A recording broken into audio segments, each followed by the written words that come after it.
क्या आपने कभी ध्यान दिया है कि माँ काली और भगवान भैरव की मूर्तियों या चित्रों में अक्सर खोपड़ियाँ यानी कपाल दिखाई देती हैं। कभी उनके गले में खोपड़ियों की माला, कभी हाथ में कपाल पात्र और कभी उनके आसपास बिखरी हुई खोपड़ियाँ।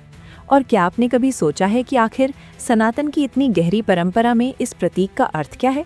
क्या ये केवल भय पैदा करने के लिए है या इसके पीछे कोई बहुत गहरा आध्यात्मिक और मनोवैज्ञानिक रहस्य छिपा हुआ है? आज की इस वीडियो में हम इसी रहस्य को समझने की कोशिश करेंगे।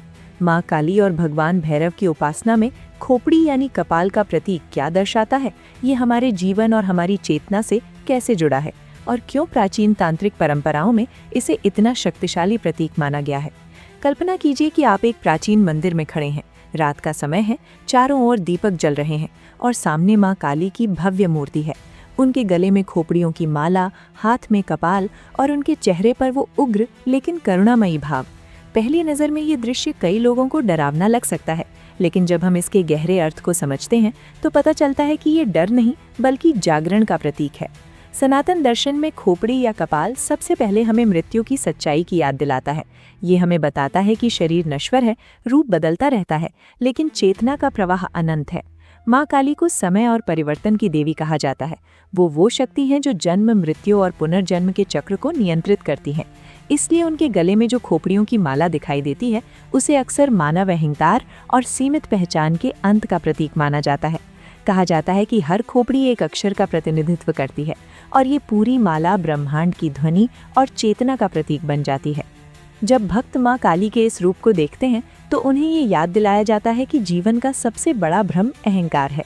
हम सोचते हैं कि हम ही सब कुछ है, हमारी पहचान, हमारी उपलब्धियां और हमारा शरीर ही हमारी सच्चाई है। लेकिन काली का रूप हमें ये सिखाता है कि ये सब अस्थायी है। इसी तरह भगवान भैरव, जिन्हें शिव का उग्र रूप माना जाता है, उनके साथ भी कपाल का गहरा संबंध है। भैरव की साधना में कपाल का उपयोग केवल एक प्रतीक नहीं बल्कि एक गहरा तांत्रिक संकेत है। ये उस अवस्था को प्रतिनिधित्व करता है जहाँ साधक जीवन और मृत्यु के भय से परे चला जाता है। जब हम खोपड़ी को देखते हैं तो हमें तुरंत मृत्यु की याद आती है और यही कारण है कि प्राचीन साधक इसे अपने ध्यान का केंद्र बनाते थे ताकि वो उस सबसे बड़े डर का सामना कर सके जिससे लगभग हर इंसान भागता है।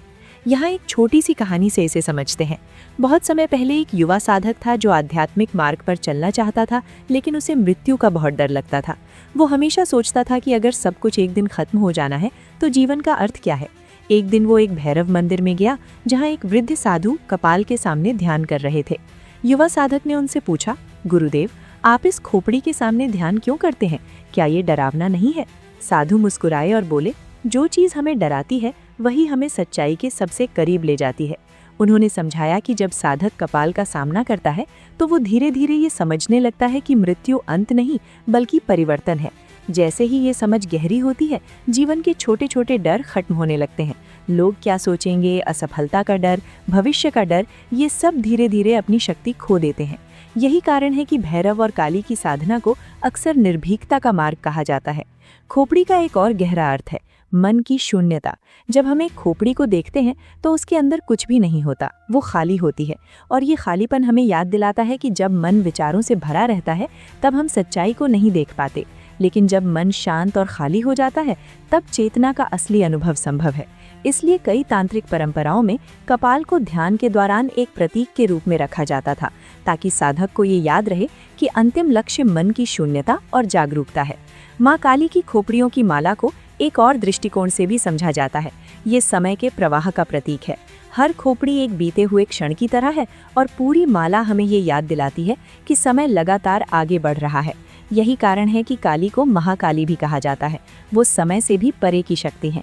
जब भक्त इस प्रतीक को समझते हैं तो उन्हें ये एहसास होता है कि जीवन का हर क्षण मूल्यवान है और इसे जागरूकता के साथ जीना चाहिए। अब अगर हम आधुनिक जीवन से इसे जोड़कर देखें तो ये प्रतीक आज भी उतना ही प्रासंगिक है जितना हजारों साल पहले था। आज हम ऐसे समय में जी रहे हैं जहां लोग लगातार डर, तनाव और असुरक्षा में जीते हैं।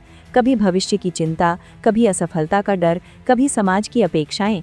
लेकिन काली और भैरव का कपाल प्रतीक हमें ये सिखाता है कि जब हम जीवन की अस्थिरता को स्वीकार कर लेते हैं तब हमारे अंदर एक अद्भुत स्वतंत्रता जन्म लेती है। हम छोटी छोटी बातों से डरना बंद कर देते हैं, हम अपने असली उद्देश्य की ओर बढ़ने लगते हैं और हमें ये समझ आने लगता है कि जीवन केवल सुरक्षित खेलने के लिए नहीं बल्कि सचेत होकर जीने के लिए है। इसी कारण कई साधक कहते हैं कि काली और भैरव की उपासना केवल धार्मिक अनुष्ठान नहीं बल्कि आंतरिक परिवर्तन का मार्ग है। ये हमें अपने डर का सामना करना सिखाती है, अपने अहंकार को छोड़ना सिखाती है और जीवन की गहरे सत्य को स्वीकार करना सिखाती है। जब हम इस प्रतीक को समझते हैं तो हमें एहसास होता है कि खोपड़ी का संदेश डर नहीं बल्कि मुक्ति है। ये हमें बताती है कि जीवन अस्थायी है, इसलिए इसे जागरूकता और साहस के साथ जीना चाहिए। अब अगर इस पूरे विषय का निष्कर्ष समझें तो ये स्पष्ट हो जाता है कि काली और भैरव की उपासना में खोपड़ी का प्रतीक केवल एक धार्मिक या तांत्रिक परंपरा नहीं बल्कि एक गहरी दार्शनिक शिक्षा है। ये हमें हर दिन ये याद दिलाता है कि समय सीमित है, अहंकार अस्थायी है और सच्ची शक्ति हमारे अंदर की चेतना में है। जब हम इस प्रतीक को समझकर अपने जीवन में लागू करते हैं तो हमारा दृष्टिकोण बदलने लगता है। हम छोटी बातों में उलझने के बजाय जीवन के बड़े अर्थ को समझने लगते हैं।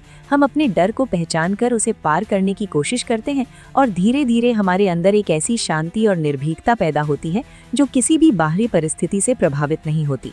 शायद यही कारण है कि हजारों साल बाद भी काली और भैरव के ये प्रतीक आज भी लोगों को आकर्षित करते हैं, क्योंकि वो हमें हमारे अस्तित्व की सबसे गहरी सच्चाइयों से परिचित कराते हैं।